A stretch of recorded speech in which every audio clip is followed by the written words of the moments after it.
Bonjour. Il y a un moment, nous étions en train de chercher à comprendre le mystère du tombeau vide.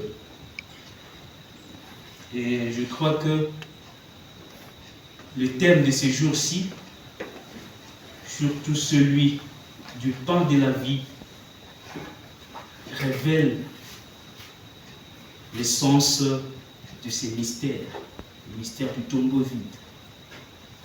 En ce sens que Jésus avant tout, Jésus s'est fait homme pour que nous puissions devenir des dieux. Il s'est humanisé pour que nous puissions nous diviniser. Et quel lien entre le tombeau vide et le pain de la vie? Le lien, c'est que pour que nous puissions nous diviniser, il faut que le Christ soit pleinement en nous. Et le tombeau est resté vide pour que notre cœur puisse être rempli de sa présence. Le tombeau est resté vide pour que le Christ puisse désormais vivre pleinement en nous. Et c'est cela l'essence de nous diviniser.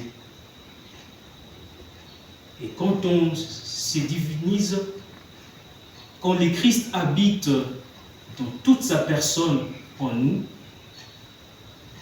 nos actes prennent finalement une autre essence. Et nous le voyons dans la première lecture avec Étienne, qui vit désormais comme le Christ. D'ailleurs, sa mort est comparée un peu avec celle du Christ. Le Christ, en mourant, il a pardonné le péché de ses détracteurs.